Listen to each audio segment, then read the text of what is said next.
Hello and welcome to the latest installment of Law & Order, the video series where I look at and unpack stories from games. In this one we'll be looking at the story from Supermassive Games' latest slice of branching narrative horror, Directive 8020. Also, big thanks to Bandai Namco and Supermassive for sending me a code for the game. This one was a long time coming, at least it felt like it, as the games previously had a yearly release, but this one got delayed. But finally we did get Directive 8020. This game makes up Season 2 of the Dark Pictures anthology, with Season 1 being Man of Medan, Little Hope, House of Ashes, and The Devil in Me.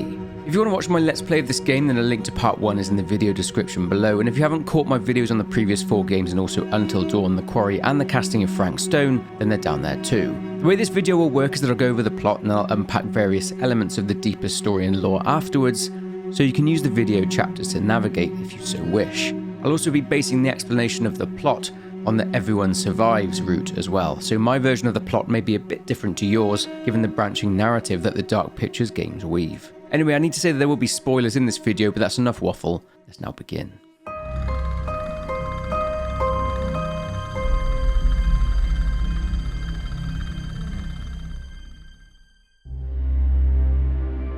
Earth is dying. The search for a new habitable fresh start for humanity has revealed something viable within our galaxy which sits within the star constellation Cetus. Within that constellation is a candidate planet by the name of Tau Ceti F. With time running out, a company called Corinth, led by its CEO and founder LaMarcus Williams, was able to secure funding from around the world and launched a colonization effort to save the human race. Here at Corinth, we're committed to unprecedented investments in the advancement of space travel and terraforming technology.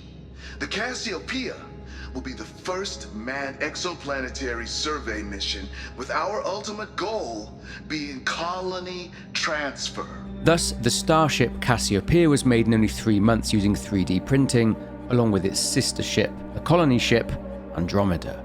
The Cassiopeia was to go ahead and stay in close orbit around Tau Ceti F in order to carry out reconnaissance, and the Andromeda was to arrive 6 months later in an effort to terraform the planet, whilst Cassiopeia and its crew would return to Earth once the Andromeda has landed.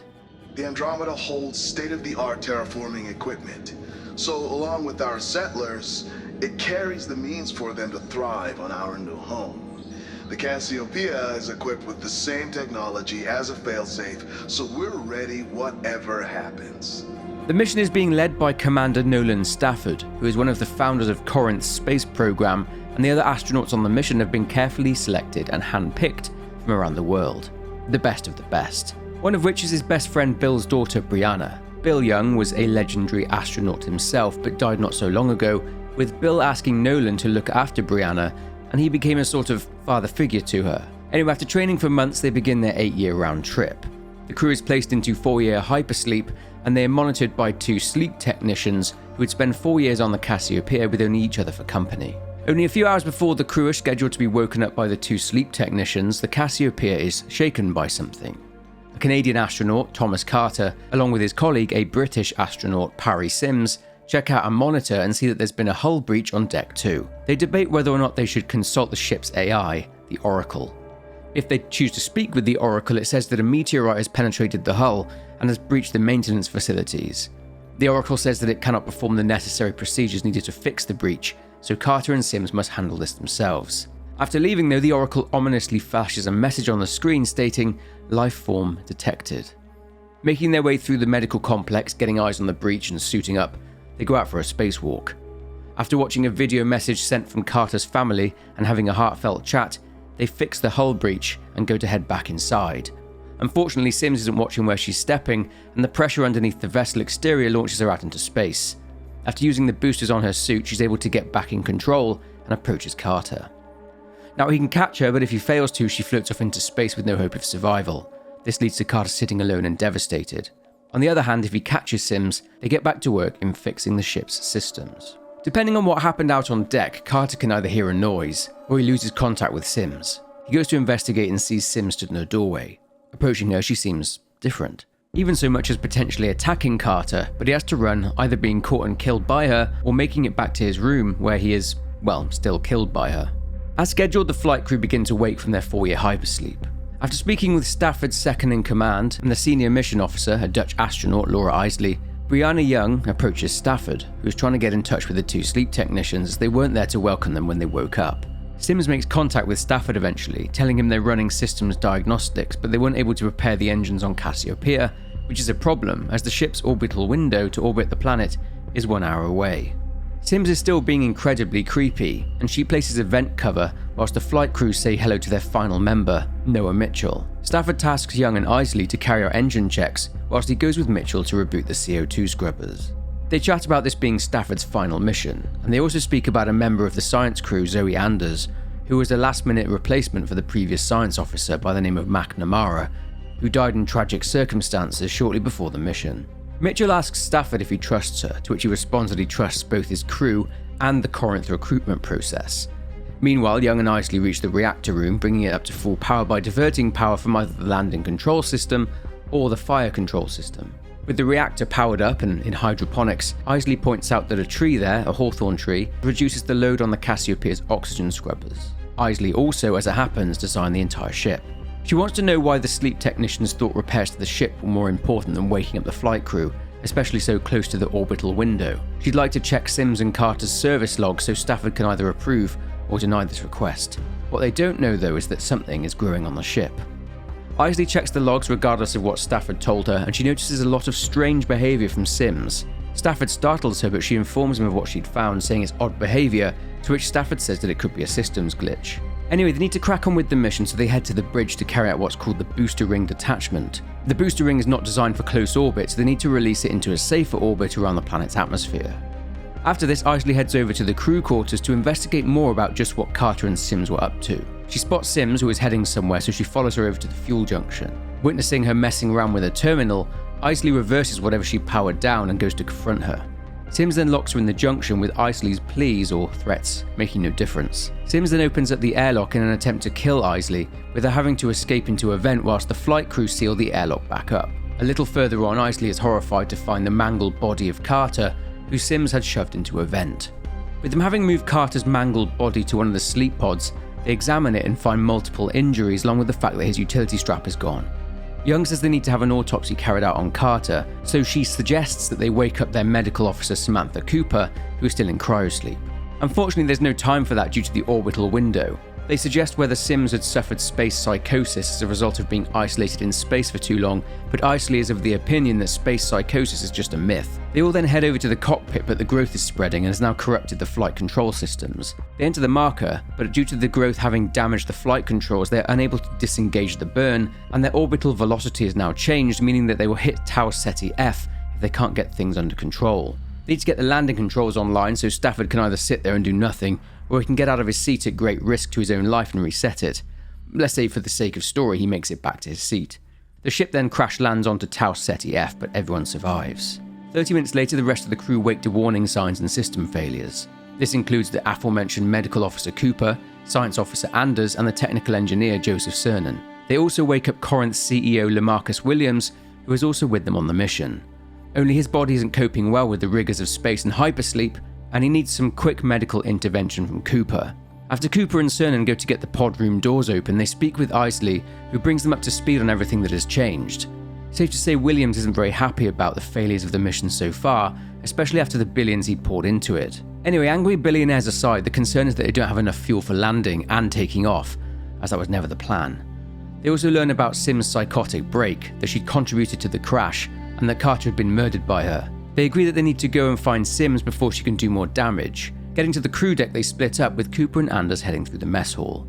They find a utility strap and it's Carter's, with it detailing his last moments. A warning about Sims and how she was trying to kill him. Both Anders and Cooper mention how Sims was screened, and that it shouldn't have been possible for her to even suffer a psychotic break. They had a psychanalysis which deemed them to have a professional compatibility of 98%, and more importantly, a 0% chance of them harming one another. Moving into the crew quarters, they find the area where Carter and Sims live now overrun with the growth, but of course it's new to them. Anders quickly seals the door, pleading that going in there goes against every scientific protocol, given that it could be alien in nature. However, Williams sees this as a once-in-a-lifetime opportunity, and Anders ends up being overruled, with Cooper going in to get a sample as they need to know what it is. After grabbing it, they say they should go and examine it. With everyone back on the bridge, Stafford addresses them all with them remembering Carter. Stafford tells everyone their only option, given the significant damage to the ship, is to hold out until the Andromeda arrives on Tau Ceti F. There's enough oxygen and life support to keep them breathing, but the crash damaged their faster-than-light antenna, leaving them with no way to contact the Andromeda or Earth. They then get a security alert as the Oracle has detected unidentifiable matter on the science deck. They talk about the growth, with Williams eager to learn as much as they can about it.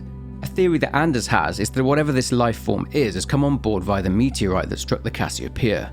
Cooper suggests that this may explain why Sims had gone mad. The subject of having a weapon, a gun on board, is discussed too, but let's say for the sake of the crew's survival that it's authorised for use by Stafford and Isley. It seems that Sims has gone to ground in the maintenance layers, which is a maze. Thankfully, since Isley designed the ship, she knows it well. She suggests locking Sims into a specific sector by forcing her into it, and locking the bulkheads sequentially. This will effectively corner her. Young and Cooper move down into the maintenance layers, and Young navigates through them, seeing creepy things on the way round.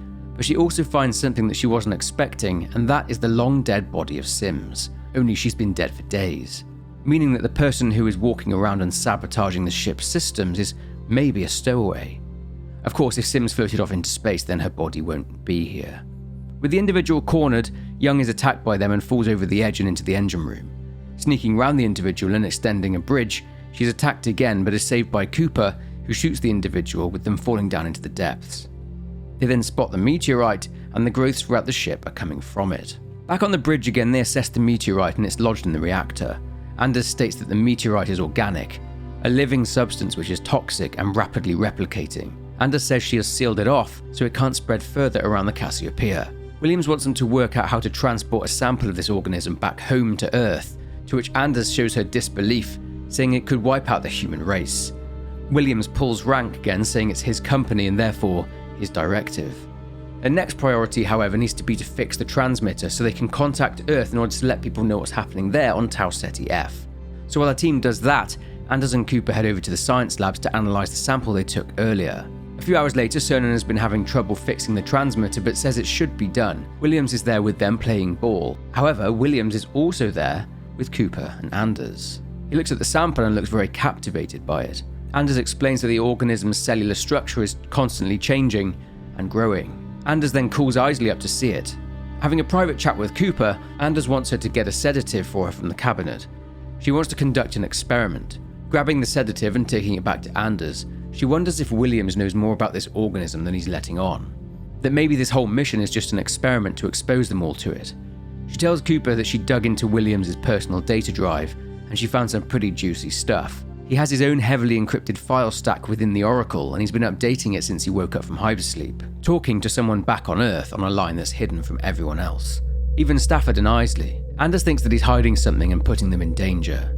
She needs to take a deeper look at the drive, but she needs Williams out of action for a while, hence the sedative. With Isley now having joined them, Anders performs a shock experiment.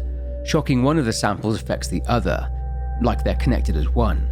She hypothesizes that freezing these samples of the organism could stop or at least slow the entire thing's growth. They agree to try doing this by freezing it with liquid oxygen. So Mitchell is sent down to Fuel Junction 4. Meanwhile, Williams speaks with the Oracle, asking for further instructions, to which the Oracle replies, telling him to keep filing his reports for this cycle. He then orders the Oracle to prepare a compound for planetary launch. Anders then walks in with a coffee for Williams, obviously spiked with the sedative. Later preparing for the freezing experiment, Mitchell initiates the transfer. Someone appears to be outside the lab and they lock Anders inside. The sample then erupts and grows tendrils, which thrash about, smashing the glass and filling the lab with liquid oxygen. The fuel valve also blows up, sending Mitchell flying backwards and starting a large fire in the fuel junction. Young runs downstairs. She sees Williams standing among the flames, and Cooper runs down to help too. Remembering what system she diverted power from earlier, Young has to make a decision, and she cannot save both. Williams is in the fuel depot and just allows himself to be burned alive, much to the surprise and distress of the crew watching on the cameras. If having diverted power from the landing system, the fire systems will be powered, so Mitchell is safe thanks to the sprinkler system putting out the fire. If not, then Young will need to save him, whilst Cooper just about manages to save Anders in time. 9 hours later, the crew are still talking about how they can repair the antenna. Anders explains that someone locked her inside the lab, and Cooper tells her that Williams is dead, and that whatever it is that he was hiding doesn't matter now. With the growth quarantined, Isley is now in crew quarters again, and she sees something she can't quite believe. Cernan heads down to the crew quarters to meet up with the rest of the crew, and he finds the rest of the crew in the lounge. He's about to see why Isley was so surprised. It's Williams, and he's alive. Understandably confused, the crew ask him how he got there, but he doesn't know. So Stafford asks Anders to run some tests on Williams, so he's essentially taken to the organic scanner in geoscience by the rest of the crew and locked in.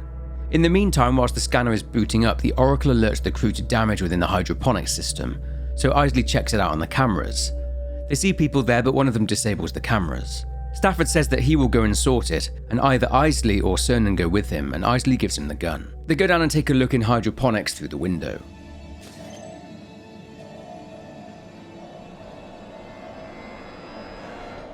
Shit. We have to get in there. Managing to get the door powered up, they both head through and are shocked at just how much the growth has spread in a few hours.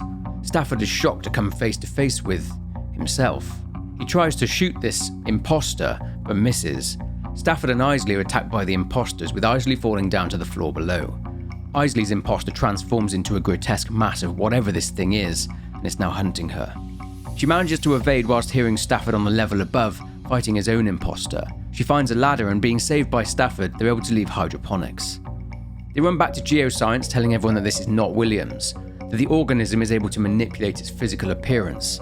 It changes its cellular structure to replicate not only the human form, but the crew members there on Cassiopeia. Williams is dumbfounded, claiming that he's human. Stafford wants to shoot him, clearly mixed up by what he's just witnessed in hydroponics. Stafford can shoot, but it's in everyone's best interest and health to wait for the scanner to do its work.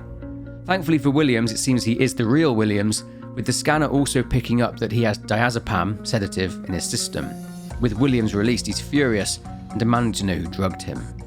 He immediately realises that Anders spiked his coffee, with her arguing that her doing so, well, it probably saved his life. Mitchell thinks Anders should be dealt with, calling her a danger to all of them. And then, an intruder alert goes off. Young says they all need to scan themselves, with Anders saying there's a biometric scanner on the bridge. They all run and end up having to split up, with Cernan having to evade a new imposter Williams, Cooper and Anders having to also deal with a Williams imposter, and Isley having to deal with a Stafford imposter. With everyone back at the scanner, a tense moment takes place with Stafford not trusting any of the crew. He's on edge and forces everyone to go through the scanner, one by one, and to everyone's relief it flashes green until there's one left to go through. Isley. Problem is, another Isley runs into bridge ops, and now Stafford has to choose which one is which. He forces them to say something about themselves to prove they're the real Isley, and one gives a detailed answer. So Stafford shoots the other Isley. Thankfully, he shot the correct one. Unfortunately, though, this seems to have angered the organism, and it changes into its true form. They end up having to escape through the doors and into the bridge. With Stafford needing to be alone for a bit, Isley takes charge and orders Anders to engage the emergency oxygen supplies, but they're not responding or rebooting. After a conversation with the rest of the crew members, Anders drops the bombshell about Williams consulting with the Oracle on his private line. Safe to say this piques everyone's interest. Once again, his defense is that this is his ship.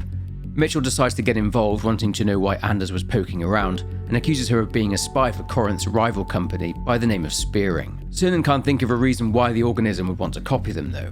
He suggests that the organism has greater level intelligence than they thought possible. Going to check on Stafford, Young finds him pretty dejected, and he's unsure he can lead the crew through this crisis. Back in bridge ops, Young sees something outside. A drone by the name of Charybdis. This drone, one of 20, was a recon drone, and whilst the Cassiopeia was in close orbit with Tau Ceti F, the drones would carry out a planetary survey.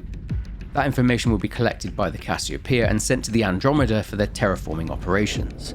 Anders floats the idea that they could follow the drone to its probe and use it to record and send an SOS to the Andromeda. A directive, 8020, is brought up by Anders. As the Cassiopeia is overwhelmed by an alien organism and because Earth must be protected from extraterrestrial matter, Directive 8020 states that they're required to tell the Andromeda to leave them there. Therefore, they decide whether to send an SOS or a warning, with the latter being what the directive demands. Now, there are arguments from both sides, so Stafford once again has a decision to make. Whichever one he chooses, 4 of the crew, Cernan, Young, Mitchell and Anders, head out. The first people to set foot on Tau Ceti F. The weather on this planet is terrible, but they follow the drone through the storm, and they find the organism growing on the planet, indicating that it's spread here too. Further up, a bright ball of energy explodes and it separates Anders from the rest of the crew. This planet doesn't really seem to want people here. At all. Desperate to find Anders, the crew follow her signal until they reach a split in the path. However, a mysterious message comes in from someone claiming to be the real Anders on a new signal as a previous one died, apparently. The Anders that Cernan had previously been messaging tells them that she can see a cave with stalactites, so finding that cave they're able to reunite with the real Anders, who is relieved to see them. They spot a rock formation which seems to be spitting something out into space. They presume this is what struck the Cassiopeia. Pushing their way to the top where the probe is, they change out some parts, and Young records a message, either an SOS or a warning, but again, they're in for a surprise.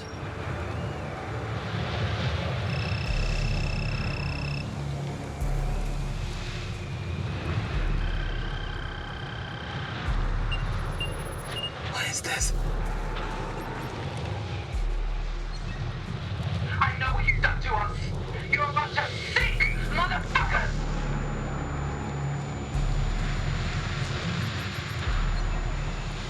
This planet is alive. It's destroying us one by one. I'm sending you our coordinates now. Please, you need to save us. Get us off Tau City Air. Holy shit. You need to get away from Tau City F. It's too late for me, but you can save the Andromeda. I can't let you risk your crew for me. Please, turn around, please.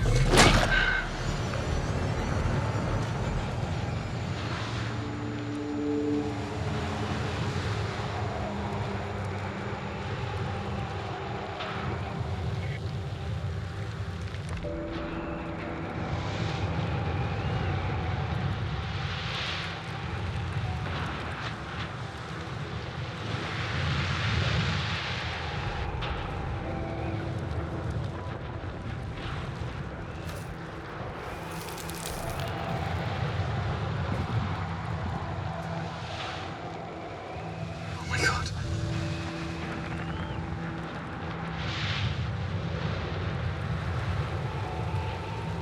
What the fuck?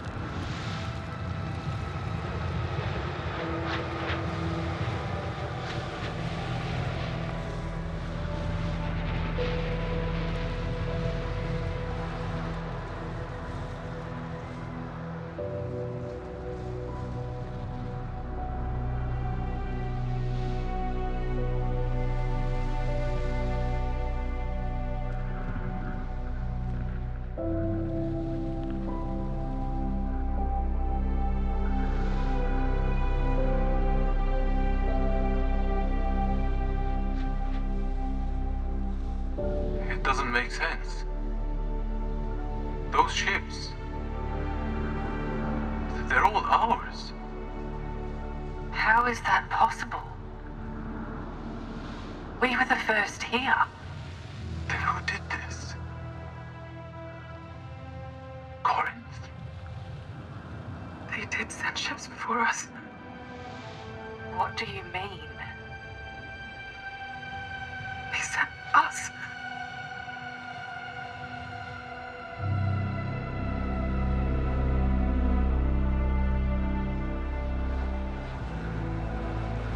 The probe has message logs. Half a dozen of them. All of them were of us. This has happened before. The original crew were cloned. And we're not the original crew. This is a fucking nightmare. How in the living hell did we not know? Honestly, somebody had to know. Was it you, Anders? Was this why you joined the crew so close to lunch? It's too convenient that you were brought in last minute. You fucking knew, didn't you? Why is no one talking? Are you not furious? This is insane! Please, just leave me alone! Anders. Back on the ship, Mitchell confronts Anders, demanding to know what she's not telling them. But she tells them she ran ahead because she doesn't trust any of them. Since they've been locked up in the bridge and outside on Tau Ceti F, the growth has spread some more, with horrific copies of their fellow crew members starting to grow from it. With no choice but to go through this corridor, Young gets separated from the 3 other crew members and ends up trapped in a game of cat and mouse with one of the monsters that came out of the organism. Nonetheless, she's able to evade it, and she's able to meet back up with the other 3 outside of bridge ops. Unfortunately, the bioscanner is broken, but they'll just have to trust that none of them are aliens.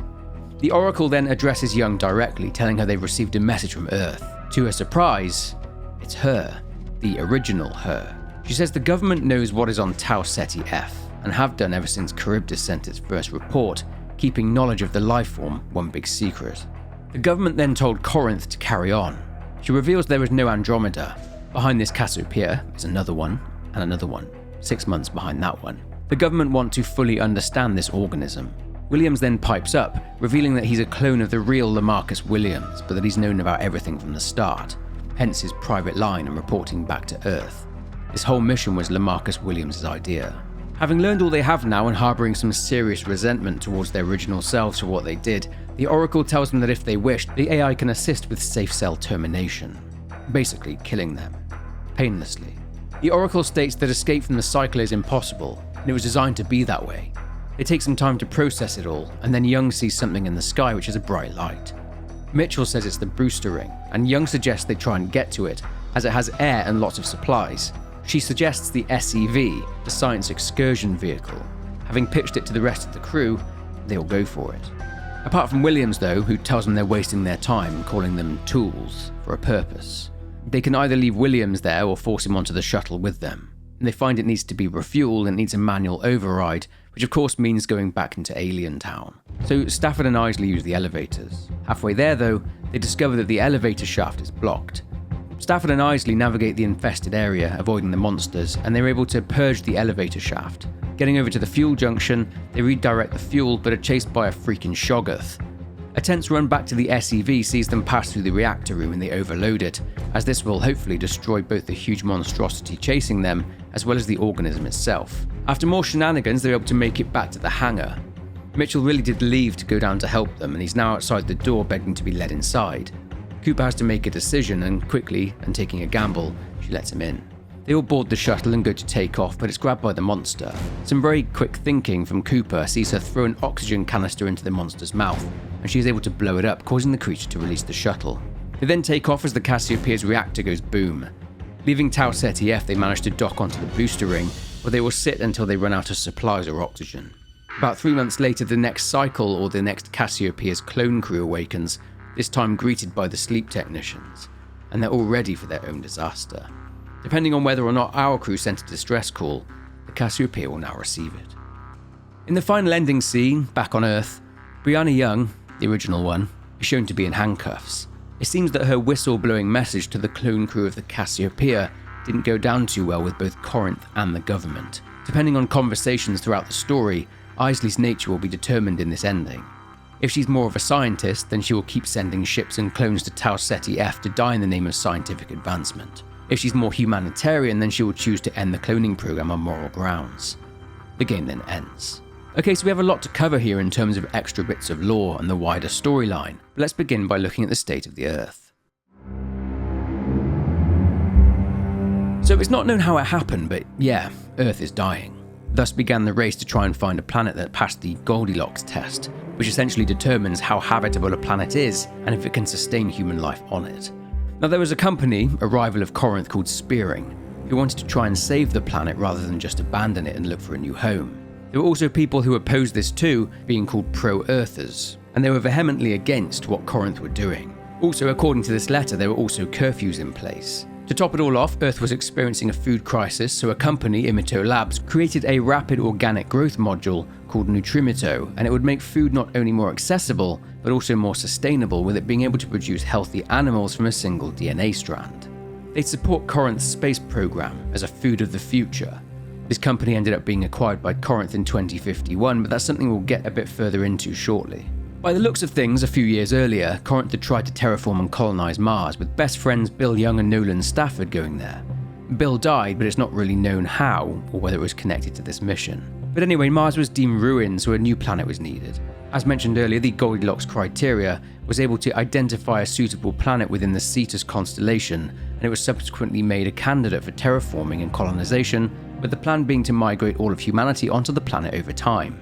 Lamarcus Williams had also managed to secure massive cash flow not only from the United States government, but from governments around the world. But as soon as that cash landed in Corinth's bank account, what it was actually being spent on was anybody's guess. But of course, we know that it was being spent on the clone mission, Project Selenite.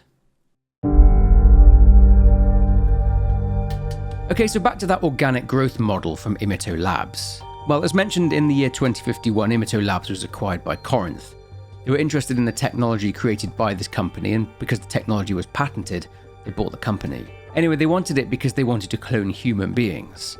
On launch day, after their extensive and rigorous training, the astronauts would get prepped for hypersleep, with them all thinking that they would be going to sleep for 4 years, all telling each other they'd see each other soon. In the pods though, Corinth copied their memories and personalities up to that exact moment, which is why when the clone crew wake up, they are remembering up to that same point, if that makes sense. The real original crew would be woken up shortly after being copied, and led into a room where Lamarcus Williams would tell them what would happen next. Corinth would then make the crew sign an agreement allowing them to clone them, sending the clones out there into space, and not them. This left a sour taste in some of their mouths, especially Brianna Young, who wanted to be an astronaut so much, so she'd be able to follow in the footsteps of her father. She would meet up and speak with Stafford, her mentor, and he would reassure her that he knew nothing of this whole clone project until he was woken up like the others, when they were all told about it by Williams.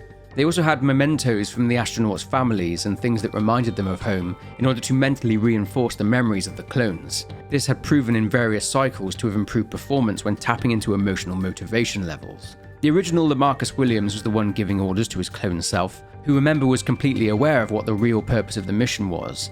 In these classified orders in the maintenance room, we can see the Lamarcus back on Earth telling clone Lamarcus to deploy a control agent. This was in the hope they could, well, gain an advantage over the organism, but as Isley mentioned in the ending of the game, this failed.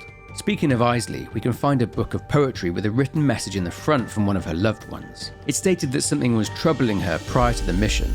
Upon sending a message to her, she says that it was just pre-mission nerves, but it's clear that she was informed of the cloning program, whereas others, even Stafford himself, were not. This means that since all the astronauts' memories were copied up to this point, Isley would have retained the memory of being told about the cloning program. Therefore, she would have known at the time the mission was ongoing and kept it from everyone. But this is just a theory. We saw that Brianna had been arrested because of her message to the Cassiopeia, in which she told them the truth. Throughout the game, we get flashbacks of the original Brianna and Stafford, and she is grappling with the fact that these people are technically still her, that they are being sent to their deaths. She was conflicted, and even though she did sign the agreement, she made steps to try and warn the clones. Lastly, the Oracle had noticed some differences in the cycles. From an internal log, we can see that our crew, Crew 13, had discovered the organism much earlier than previous crews, as 13 was the first cycle to have been hit by the organism's, I guess you could call it a projectile, whilst the ship was out of Tau Ceti F's orbit. Every other ship had been struck whilst in close orbit. This means that they discovered the organism much earlier than other cycles. It appears that Williams' role was always to push the group to obtain a sample. The Oracle suggested possibly leveraging the relationship between Anders and Cooper in future cycles. Remember, the Oracle was, as well as the ship, designed by Isley, so make of that what you will. Given the Oracle was guiding future cycles based on previous ones, this may suggest that Isley has a much bigger role than we're led to believe. Given the heat between both Corinth and Spearing, one company, Spearing, would accuse the other, Corinth, of having shady government connections. Whilst it was no secret that Corinth were indeed well funded by governments from all over the world, what Spearing were talking about was something far more sinister. But who are the shady government organisation that Corinth is supposedly working with? Well, they're an organisation that we've seen in the Dark Pictures games before. Let's go back to 2003. In House of Ashes, Lieutenant Colonel Eric King was sent to Camp Slayer in Iraq in order to take over a US Marine operation.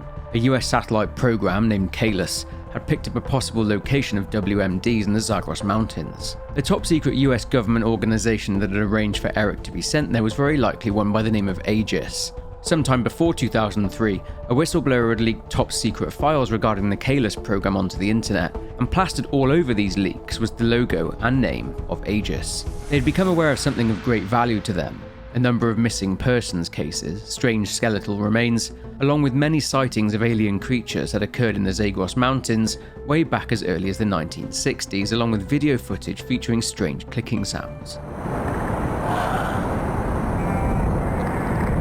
And as we know, what AEGIS were really looking for were the aliens and their technology, by way of the ship that crash-landed into the desert during the ancient times when the area was the city of Akkad.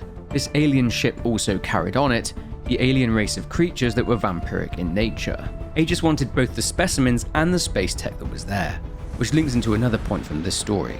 At some point, at a place called Jessup's Station, an incident occurred. This was an incident for which Samantha Cooper, former member of the Marines medical evac team, was a sole survivor after a reactor meltdown. Could you try and recount for me what happened that night, Samantha? Yeah. We got the call in orbit. I was doing my nightly checks. Take your time.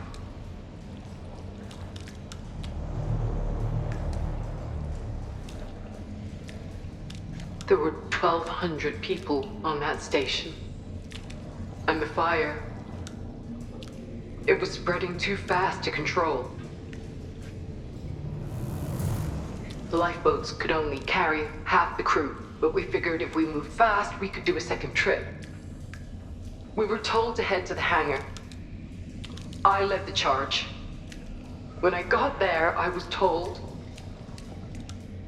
to prevent the fire reaching further, I had to seal the door on everyone behind me. There were 50 of us in the medevac team, but only one of us made it out alive. They were counting on me. According to a report on Corinth's patented Van Hoyten drive and its capabilities for both travel and communication, faster than light, this technology was touted to be a game changer. That wasn't until the Jessup Station incident where the tech failed during the evacuation effort. The Van Hoyten faster than light FTL tech is the alien technology that was found in the desert in 2003. Well, it's very likely that it is. And this is why, according to the report here, that Corinth were being so tight-lipped on the origins of said technology, with Lamarcus Williams claiming that it had been in development for decades. I guess they'd named it after an archaeologist we'd learned about in House of Ashes by the name of Ellis Van Hoyten.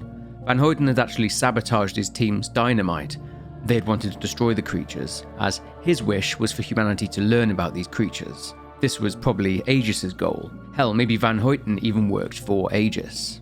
In the final scenes of the game, we can see Isley walking past specimens that were recovered from the area in 2003, such as one of the skeletons of the vampiric creatures, and one of the parasites that was growing inside Rachel until she coughed it up. But where did these aliens come from? Well, a note in the caves in Iraq speak of them coming from the Cetus constellation. Could it be possible that this alien race were the ones that inhabited Tau Ceti F beforehand, but this organism essentially went to war with them, and this is why they left their home, eventually landing on Earth thousands of years ago? Maybe, but again, that's just a theory at this point. It's possible that AEGIS had teamed up with Corinth in order to find out more about this planet, Tau Ceti F, only to find the organism we see in Directive 8020. It's not clear who Isley was working for either. It could be possible that she's working for AEGIS. Then, of course, they sent Charybdis to Tau Ceti F for the initial survey of the planet and wanted to send team after team of clones into space to gather further data. This is one reason there is so much debris on Tau Ceti F, as this is debris from previous missions. The government, or AEGIS' goal, was to see how human beings cope with alien contact and vice versa, and Earth did manage to learn more and more with each new cycle. Quite whether this is some grand plan for human evolution isn't quite known, but it'd be interesting to see how this story arc is developed throughout the series. A bit more on the part of Charybdis' initial survey. This was carried out by a member of Corinth's science crew, Seamus McNamara, who informed the board of directors at Corinth that these results would remain confidential and classified. This is because the probe had identified a hostile life form on the planet. McNamara had shared the information with the US Department of Defense 3 days prior, and it was they who decided to classify this information, most likely so they could share it with AEGIS. McNamara was told his point of contact for this information was another member of Corinth's staff, a higher-up by the name of Bernd Ehrman. This was all fine, but the turning point came when McNamara learned that Corinth and AEGIS planned to not only send them to Tau Ceti F to come into contact with a hostile life form, but that they would be cloned. McNamara saw this for what it was, and this was a real person being sent to die in the name of science. He saw this as an act that would make him complicit in all these countless people's deaths. It would make him a murderer. He planned to go public with the results of the Charybdis probe, but before he could do so, he was silenced by Corinth and by the government too, I'd imagine. The crew were informed of McNamara's tragic passing in an accident, and he was replaced by Zoe Anders for the mission, and as we saw, her placement onto the crew saw some, Mitchell, of suspecting her to be committing corporate espionage on behalf of Spearing. I mean, she wasn't, as she came recommended by Samantha Cooper, a good friend of hers. Anders had supported Cooper after the tragedy and trauma of Jessup Station, and Cooper wanted to pay her back. Right, if you'd watched any of Sim's logs, you'll have noticed her slow descent into nervousness and paranoia, but this wasn't down to so-called space psychosis. It was because she was noticing little things that led her down a rabbit hole. Let's look at what she'd found. In her first log to her mother, which tragically weren't ever being sent to her mother since she was just a clone, Sims talks about comforting things that reminded her of home, and she talks about her excitement that her website published an article she wrote about the mission. In the next one, she talks about a systems update from Earth, and how it's weird that they've had 3 updates in 24 hours, and the updates are all encrypted. She shows confusion as to why they'd need so many patches, but she installs them nonetheless. The updates would only get weirder, Earth patching strange systems such as the intruder alert systems, and while she isn't looking and is distracted by something, maybe the Oracle, more of the updates download. Things get weirder as whilst Sims was on an inventory check, she'd gone into the pod room with the crew in there in hypersleep, and she'd noticed the stasis fluid for the return trip, which was never to happen, remember, was a different mix. On investigating, Sims had found the compound in the one for the return trip was capable of cell degeneration on a significant scale. It would kill them.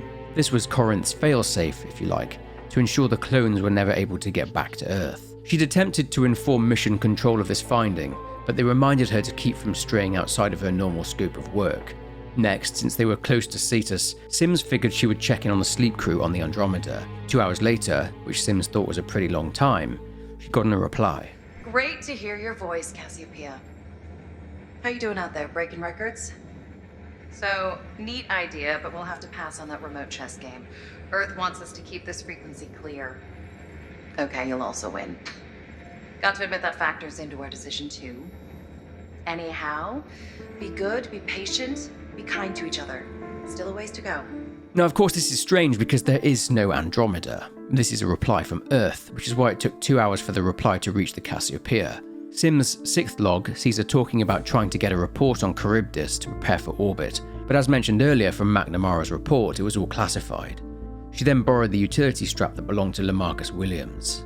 Well, his clone. She too had discovered his private line with the Oracle. She tried to crack it, but it had a lot of protections on it. As she leaves to go and put the utility strap back, more updates get uploaded onto the systems. The next log sees Sim stating that she'd used Williams' login to pull the ship's anomaly logs, and she'd found that there had been over 80 near misses since they'd entered the Cetus constellation. She expresses her concern that they're not being told about them. Looking at the logs ourselves shows that there were multiple satellites in orbit around Tau Ceti F, which had managed to pick up multiple oddities such as meteorites. One report was classified, and this was obviously the Organism being fired up into the skies and into space, one of which collided with the Cassiopeia. At the end of Sim's log, an alert rings out, and the Oracle can be heard saying utility strap user rights have been updated, to Sim's surprise. A log sometime later sees Sims panicking as she realises she'd forgotten to log out of Williams' utility strap. She says that he received a message from Earth with the title AEGIS, and that in the event of crashing on Tau Ceti F, to use the direct line to AEGIS, and that they would give him mission variables in order to learn about the life form. Safe to say Sims is getting pretty worried now, especially when she's remotely kicked out. It seems that in her next log she was worried about where this was taking her mental health, and that she did a mental health check with her passing it. But she still couldn't shake the feeling that she was onto something. With the help of Carter, she'd managed to get back on track and climb out of the conspiracy rabbit hole that she'd fallen into.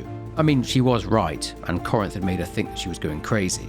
They both spent a lot of time in hydroponics, and Sims would sit underneath the hawthorn tree there as it brought her some peace. She ended up dropping her investigations into what was going on and focused on her work instead. But more about this organism. So what exactly did the probe find that the government, AEGIS and Corinth were so eager to keep a secret? Well, they'd released a load of small creatures onto Tau Ceti F that they called the tardigrades. Meet the tardigrades, also known as water bears. These microfauna are one of Earth's toughest life forms. Several thousand tardigrades traveled to space with Charybdis to help answer the question, is Tau Ceti F suitable for sustaining life? Our analysis proved that the planet has all the building blocks needed for life to flourish. So, thanks for your hard work, tardigrades. We'll catch you on the other side. These creatures that Corinth also referred to as water bears ended up doubling in number before reverting back to the original count, and it was discovered that the hostile life form had actually mimicked these creatures and had gotten rid of the originals, replacing them. The organism was able to infiltrate technology and was able to learn. Doing so, it would learn about Earth. The mimics, or the imposters, are the defense mechanism of the organism. They are essentially making copies of presences it deems to be hostile in order to infiltrate a group such as the crew of the Cassiopeia in order to kill said threat. Could be how they got rid of the planet's original occupants. Lamarcus Williams also knew the life form absorbs knowledge and collects memories. This is seen through the Sim's imposter gaining entry to Lamarcus Williams' locker and staring at his book. The organism was learning about him in order to successfully replicate him. But that's all we know about the organism. Let's move on to the last topic, and that is the curator. Throughout the Dark Pictures games, we're introduced to the curator, a mysterious man that speaks to us through his repository. He's thought to be a ferryman of sorts, collecting the souls of the dead. That is until a character finds an obol on the ground. The obol throughout the series have been used to bring the ferryman, or in this case the curator, into this world or realm, if you like, by touching them.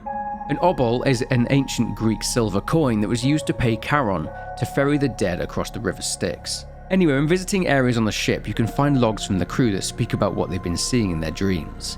Cernan saw someone in his dreams. Now, Cernan, before the space mission, was married to a man named Mikhail, who had introduced him to Buddhism and the concept of reincarnation before Mikhail had passed away. Cernan believed that he would be reunited with Mikhail in the next life, and that the new world he was helping build through this mission, well, he'd be able to experience it in another life. But his dreams changed from Mikhail waiting for him beyond this life to something else. He'd seen himself in another life as a soldier in a cave in the Middle East, a police officer on an island pier, and a monk in a chapel. He sees a man clad in black that he calls the ferryman, and he says that he went willingly every single time. Sims also had dreams about the man in the bowler hat and that a block of ravens surround him, with him dissipating with them. He mentioned that he doesn't seem to want to hurt her, but instead he wants to bring her home. But even more strange is that McNamara suffered this too, with Corinth HR employee Isabella Colazzo reporting him talking about a man in a bowler hat following him. Colazzo suggested that McNamara wasn't fit for the mission, given these hallucinations. Turns out from the reply from Lamarcus Williams, his contacts at AEGIS were aware of what McNamara was experiencing, with them knowing about this phenomenon which AEGIS have been investigating for years. Given McNamara dies shortly after this, it's clear that the curator accompanies those that are on the edge of death. After reading enough about the ferryman and the man in the bowler hat, the curator appears to us reading about the Cassiopeia and the fates of the crew members. He asks us to think about what a soul is, but that everything will become clearer over time. He guarantees there is more to come, giving us a sneak preview of that. Given that Cernan saw himself as a monk in a chapel, this may link into the sneak preview of the next game being teased here. His glimpses of himself in other lives suggest a multiverse of some sort. But that's it for the story of Directive 8020. Overall, a solid horror game from Supermassive. I do always like playing through these games and piecing together the wider story.